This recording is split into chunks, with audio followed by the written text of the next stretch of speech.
Being a natural-born leader is a myth. In reality, leadership is a journey, acquiring the skills and mindsets to guide a team to its goal. Some people acquire those early, so it seems natural. Our guest in this podcast, Shaan Patel, started his journey early. After achieving less than stellar results on his SAT in high school, Shaan figured out a better way to prepare for the test and achieved perfection the next time. He then founded and became CEO of Prep Expert to help other students test well. He didn't stop there. He shares his continuing leadership journey with us, including lessons learned from Shark Tank's Mark Cuban. Those mindsets that make your leadership seem like a natural are core to the framework of the Innovative Leadership Institute's coaching and coursework. Check out the ways we can help you on your leadership journey at innovatingleadership.com. It's a lot less stressful than defending yourself on Shark Tank.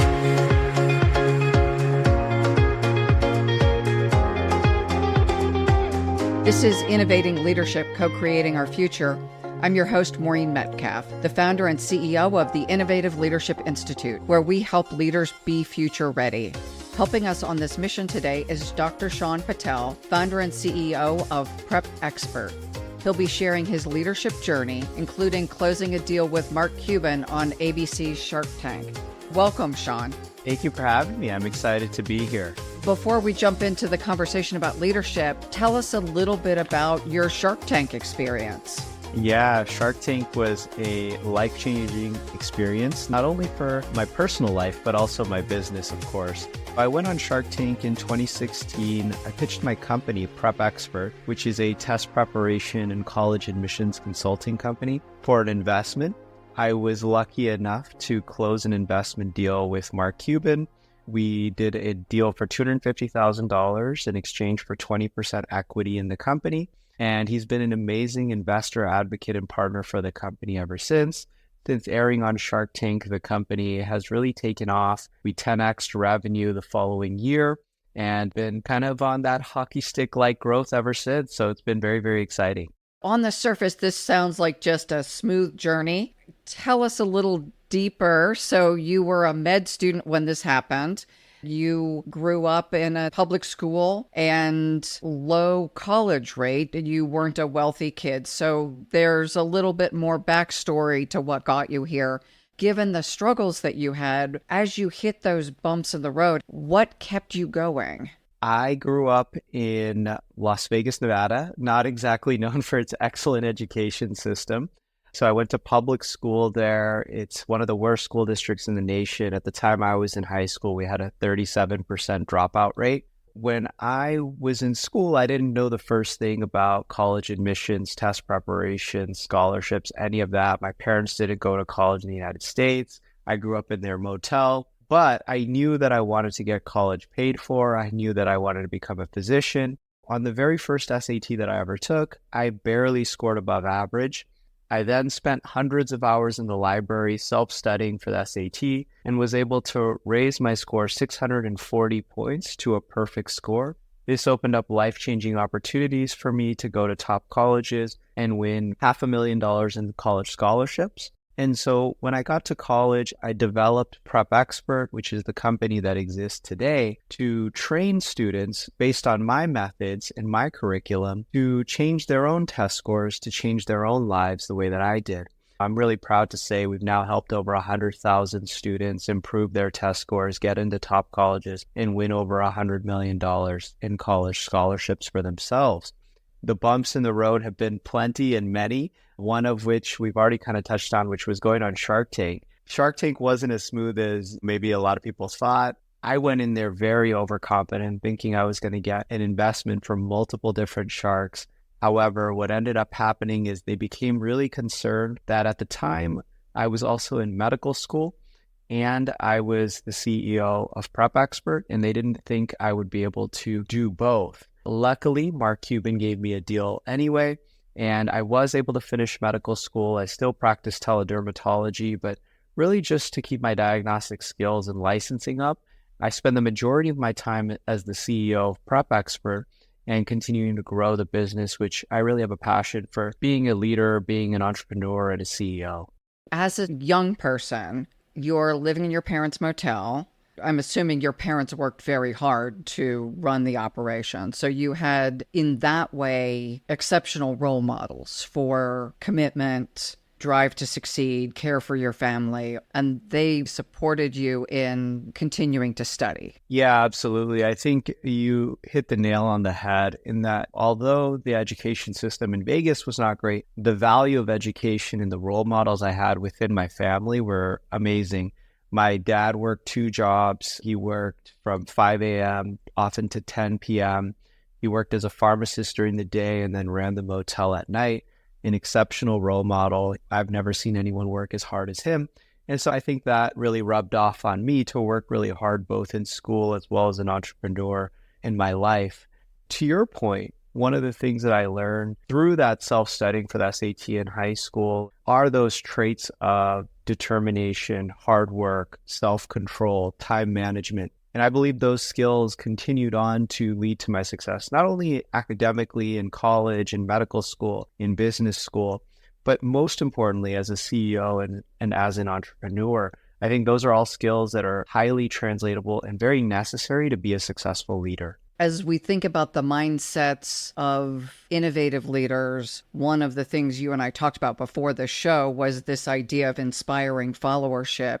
What is it that we do and don't do as leaders that encourages people to want to follow us? Part of what we explore in the podcast is, as the world is changing, what does the leader of the future look like? And you're in an industry that's changing pretty quickly.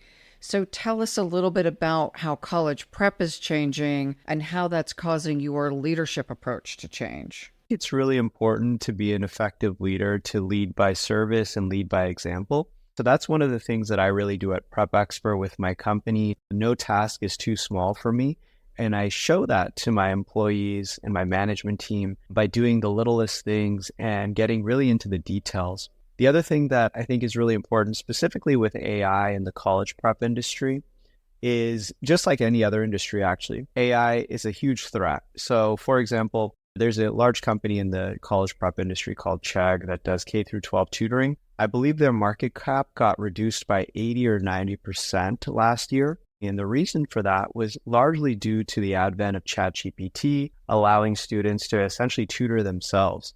And so I think it's really important that leaders in this new economy, in this new world of AI, continue to lead by example by learning about AI, integrating AI into key components of their business, as well as you really have to serve as an inspiration, as you said, to your management team and to your employees that you will navigate this challenging landscape because they are looking to you to weather the storm, whatever storm that may be, whether that's AI or some other black swan event or COVID or something like that.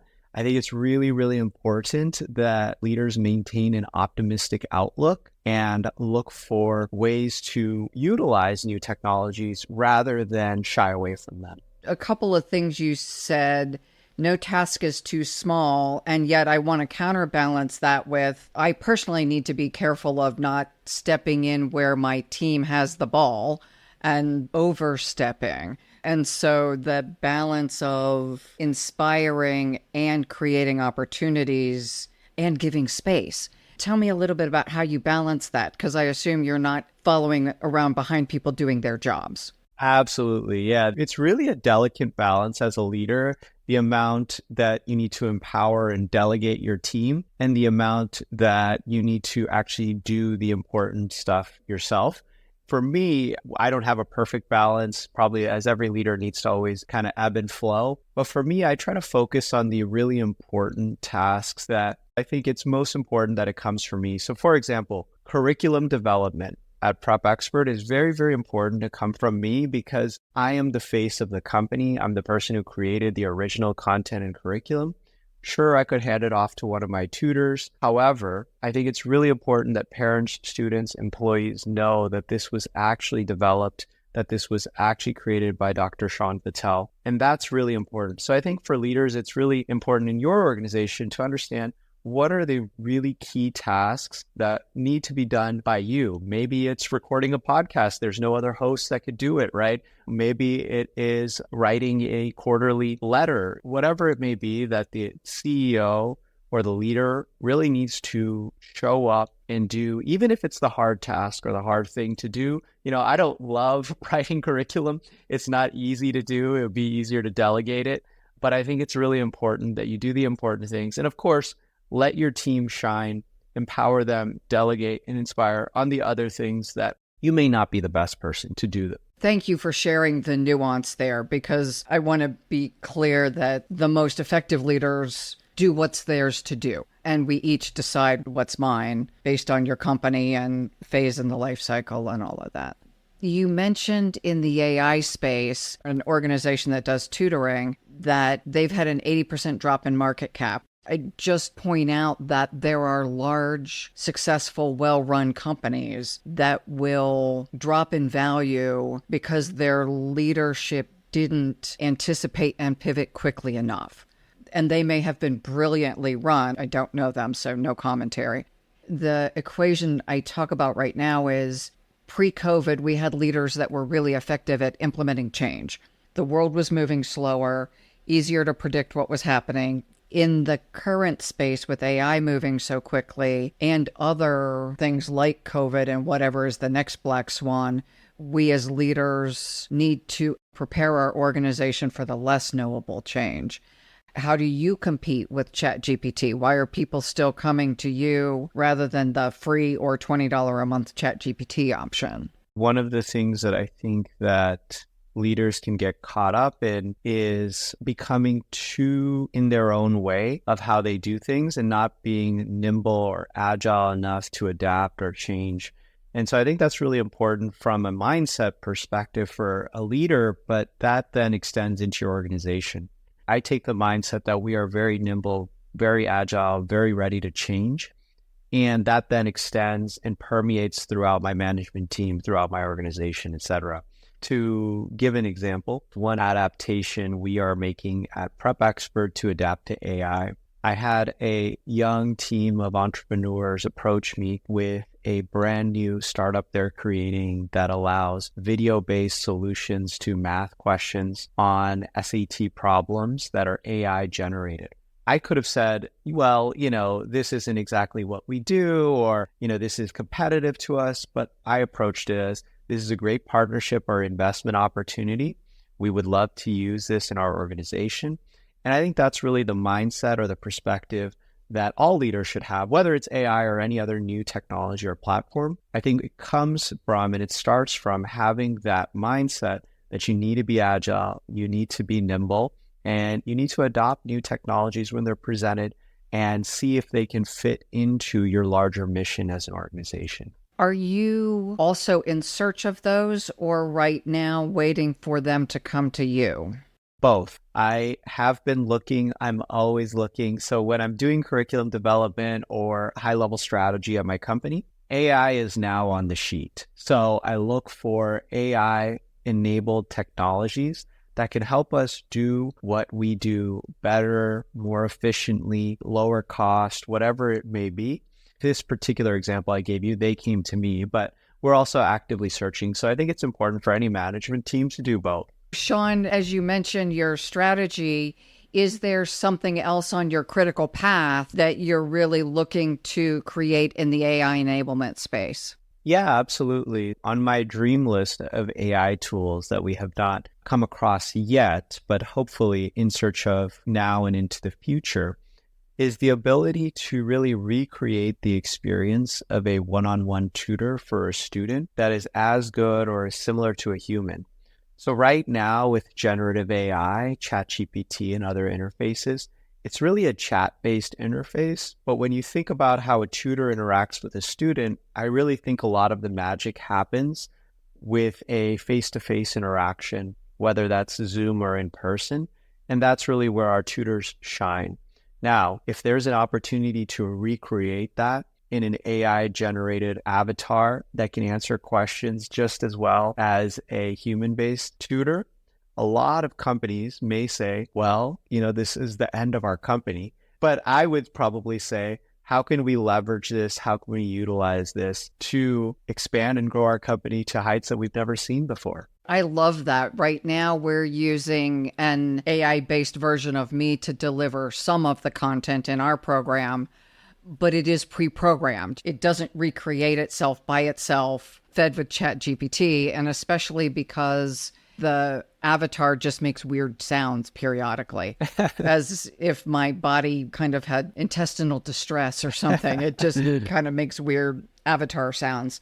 So not ready for prime time yet, but I can imagine a scenario where maybe you have a two-tier option, a lower cost product-based and a higher cost one-on-one human base. Because my assumption is there are still people who will want a human tutor. And that's what we've found with parents, especially that is our target demographic, parents of high school students, is that they typically want the human, whether it's in the past or in the future. I think humans will not go away. There is a certain magic that happens in human-to-human interactions that I think will not be replaceable in any business, whether it's a tutoring business like mine or a much larger organization like many of the leaders in this audience. I think what you said is really powerful in that perhaps there can be lower cost tiers to the AI solutions, and then you can offer a premium version for the human-based versions, which actually puts more value on the humans and the employees in your organization and could actually be a great revenue generator as a leader or a CEO as well. So the mindset that CEOs and leaders should have is that AI is not a threat, but an opportunity. And if you take that mindset, the sky's the limit for you and your organization. I love the idea that we have kind of the human hybrid or human machine hybrid augmented intelligence kind of idea. In our latest book, we looked at the skills leaders need. In your case, the same skills tutors would need. So number one is communication skills. Second is growth mindset. How is my leadership team embracing with curiosity what's possible? Yeah, I think that's a growth mindset is a really important one because the creativity and the imagination that you need to have as a leader often gets undervalued. And in this case, when there's a new technology emerging like AI, you really need to have creativity. You really need to have imagination to see the future because many people do not have that ability. That's what makes you valuable as a leader, in my opinion. That's a beautiful illustration because you are in a business that could lose market cap, like the example you mentioned earlier, when people can go to a much less expensive AI version, that you're integrating AI and creating tiered solutions seems like it would protect your revenue. Yeah, it has. And what's been good is we haven't seen the same dip that I had mentioned earlier from other tutoring companies. We've actually seen an increase in revenue this year, which is really telling. I think that one of the things that people are going to be looking more for with so many AI tools, especially consumers, is what we had mentioned earlier, which is that human interaction, that human touch. I think that's what's really special about my company at Prep Expert is the interaction with me personally. There's no one who is Dr. Shaan Patel. You can make an AI avatar, but for now, there's none very similar or that can answer your questions yet. So I think in this new creator economy with personal brands, these humans that have these personal brands, I kind of say you are the niche, right? And so you as the leader or the CEO or the personal brand can really leverage that in a way that signals out all of the noise with AI because AI is kind of this generic thing which people are really gravitate to other people in a lot of ways. So I would say that that's a great business strategy for any leader out there who has an organization to leverage your people, leverage the human interaction, because I think that can have lasting power as well as, like you said, keep your revenue and potentially even grow it. At the same time, know where to offload tasks that AI can do more efficiently. So I can also really amplify the value and power of the humans to do human-to-human contact. That's a really important point because AI will not necessarily replace jobs, but it'll act as a new tool that will allow you to do more things more efficiently, lower cost and higher revenue. And then the humans can do the human stuff. For example, a lot of photographers were really worried when Photoshop came out And now they just learned Photoshop, and there's plenty of new jobs to do Photoshop, etc. AI is very similar in that sense, that it's going to be a new tool that people can leverage for new jobs, new economies, and hopefully do things more productively and at lower cost. That's certainly the hope. I started my career in finance when we still worked on mainframes, so old. When we started to use desktops, we all thought that that meant we would work more agreeable hours, done with the 80-hour work weeks. And that did not happen. We just did more analyses. We generated better results, but we didn't work fewer hours. My hope with this is that we leverage the opportunity to reclaim a bit more balance in life. There's certainly the opportunity there. I mean, can you imagine if an AI is able to do 90% of your emails? I mean, how many hours you'd be able to save, right? And that's just a tool we haven't seen before. So I think there's going to be a lot of tools like that that will help CEOs especially, and leaders especially, to save time and hopefully achieve that balance that you were talking about. And with that will require significant change. I realize I try to keep up on AI tools, and I could spend full time and still not be up to speed on the rate of change. And yet I am certainly regaining hours, probably an hour every day, using some kind of AI-enabled capability. I would say I'm in the same boat. You know, I've been able to leverage AI in a way that it saves me time. I will say that I have not found an AI tool that I'm afraid of yet, which is good.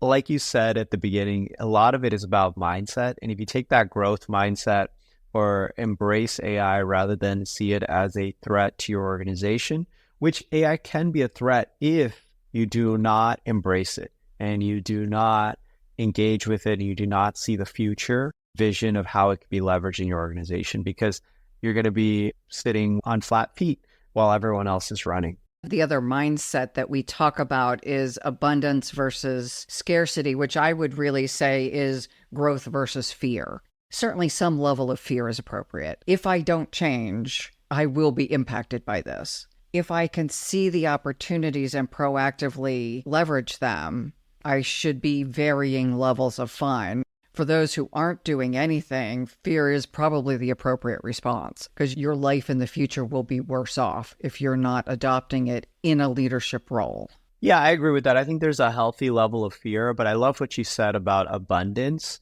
That's the way that I view, and I think leaders should view AI, is that it presents this tremendous opportunity for abundance, because AI may actually be the technology that allows us to increase productivity, as we've been talking about, in a way that we have never seen before, that may be able to grow the GDP in a way that we have never seen before. In that sense, it could be our savior in terms of maybe help reducing some of the national debt, because if you have that much growth, the only way to reduce national debt is to reduce spending, which I don't think the government's doing anytime soon, or grow productivity and grow the economy. And so AI could present this opportunity, and I'm optimistic, obviously, but I think that's the right mindset to have. I'm optimistic as well. My optimism is significantly in your space, the medical space. The acceleration of quantum computing being able to process the volume of data available seems like it will significantly accelerate healthcare solutions. Yeah, I'm really excited about that as well. I think Eric Jensen, the CEO of NVIDIA, has been very, very excited about drug development in particular. AI allows you to try millions of combinations, especially in the quantum computing space, of different compounds and then actually test them to see whether they would work. And this is a very archaic process right now in drug development and in the healthcare space of people kind of guessing and then testing and it taking years. If that can be accelerated, I mean, we could potentially see a boom of great medicines for previously incurable diseases and chronic illnesses that could be amazing for society. There are brilliant use cases, and something we hit on earlier, the transition will be expensive. And by that, I mean the human cost as we as a business communities and as a society try to navigate the workforce cost, people who don't make the transition. Something you said earlier seems crucial, and that's how are we following trends in our industry with curiosity and then adaptability? So I see that things are changing. How do I increase the probability that I will navigate that change effectively? Yeah, that really speaks to what everyone should be doing with AI, which is learning, testing, trying the tools to make sure that you're familiar with them. Undoubtedly, there's going to be some pain in the transition over to AI tools, and people will lose jobs, but that does not mean there will not be jobs available. And it's up to that person to adapt, pivot, learn AI tools so that they can go to the new jobs. I don't agree with the idea that there is some fixed level of jobs in the world. I think anytime there's a new technology like the internet, people were really scared of the internet at first. And then the internet created all these brand new jobs that people had to learn and adapt to. I think very similar is AI. You will need to learn. And, the internet did displace and replace a lot of jobs. Don't get me wrong. However, it's not like we lost some fixed number of jobs that were always there. There was new jobs created that made up for the lost jobs. So I think there will be some pain, as you said. Smart, hardworking people will lose their previous jobs, but it's up to them to retrain themselves on AI tools so that they can pivot to the new jobs that are created. And in all honesty, I think they will be more prosperous and higher wage potentially in the new jobs because they will be more valuable and be able to be more productive with the AI tools. You and I agree on that. As the person being impacted, I still need to be paying attention to what's happening in my field and be proactive, which is hard if I'm working two jobs like your dad did and working from 5 a.m. until 10 p.m. When am I going to get retrained? Just to acknowledge there will be, quote, winners and losers during the transition, and it's a transition that's going to happen. I wouldn't say it's easy by any means, but no, it's going to take some work. It's going to take some time.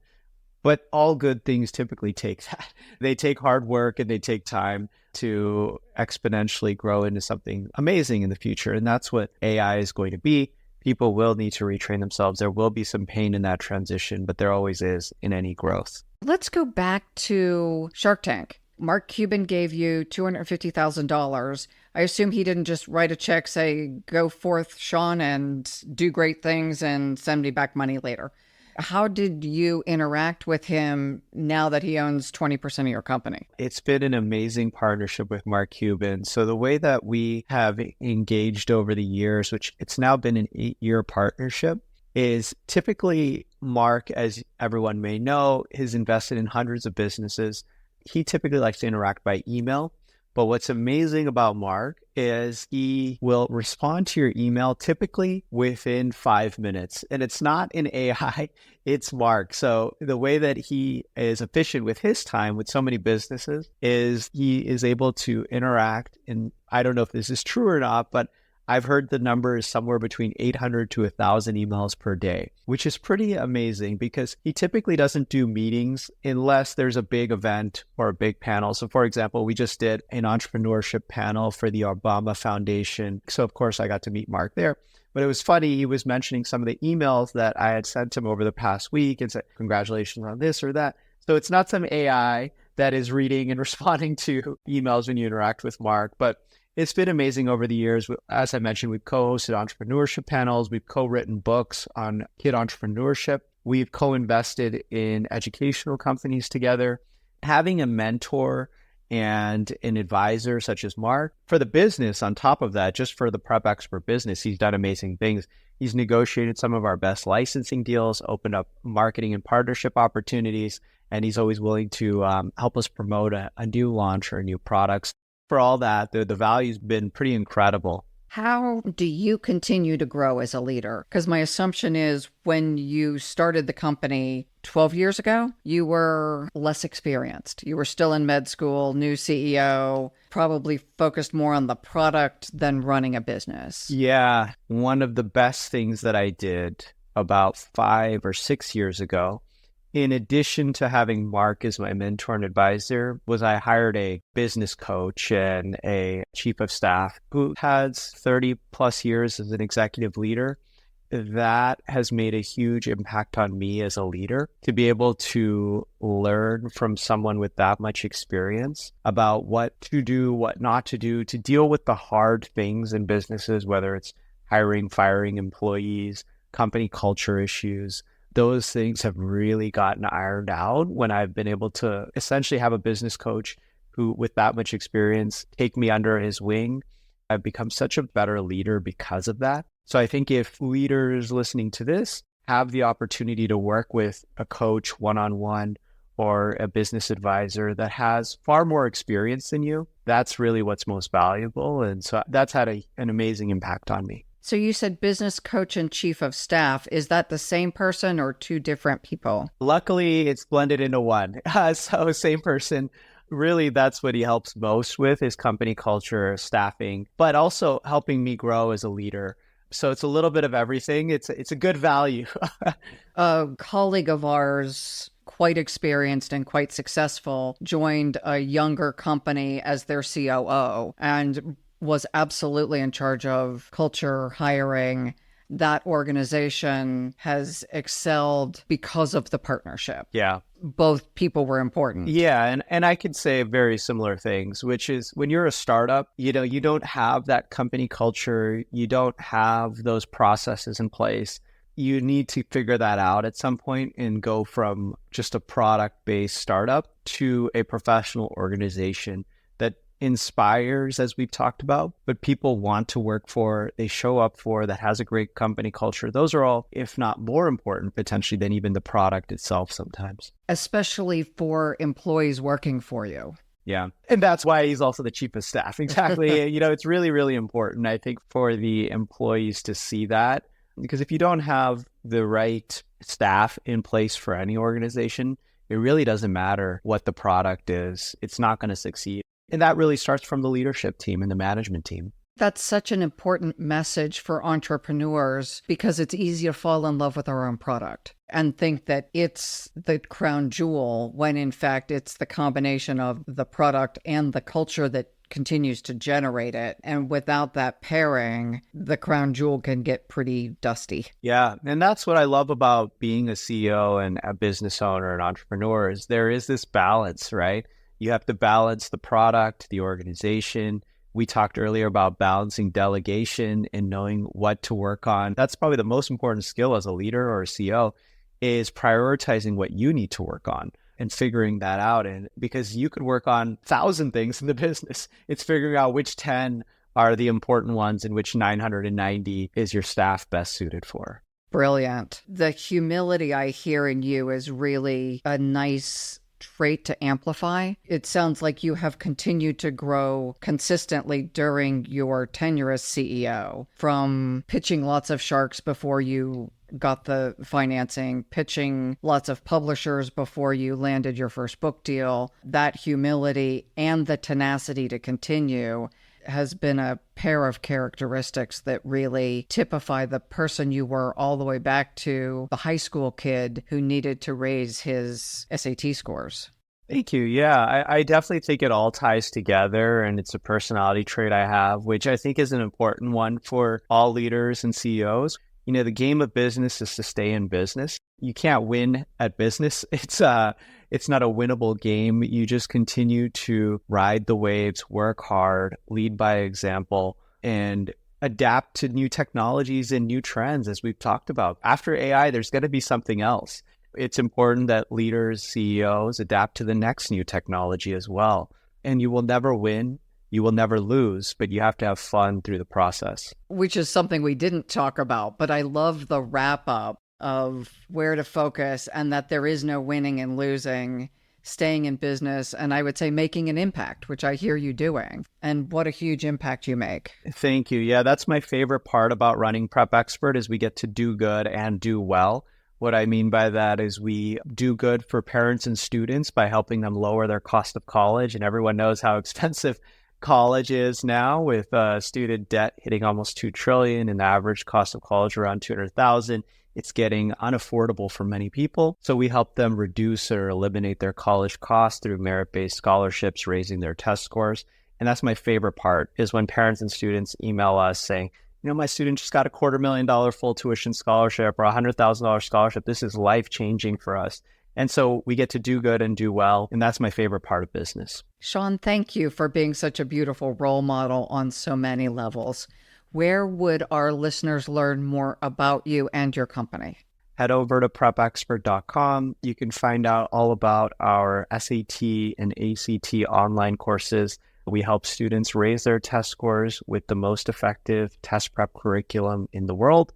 And you can find out about that at prepexpert.com. Is there a way they would follow you? Because not only is the company interesting, but you're interesting. Oh, yeah, of course. You can connect with me on LinkedIn. I'm just at Shaan Patel, but spelled a little bit differently, Shaan, last name Patel. And if you do want to hear more from me, I do have another book that's more around entrepreneurship and for business leaders. It's called Self-Made Success, 48 Strategies to Live Happier, Healthier, and Wealthier. And you can find that on Amazon. Thank you so much, Shaan, for sharing your information. And for our listeners, thank you for the impacts you are making in the world, that at this point in time of significant transition, each of us have a valuable piece to add to our global economy. Thank you for having me. This has been fantastic, Maureen. Appreciate it.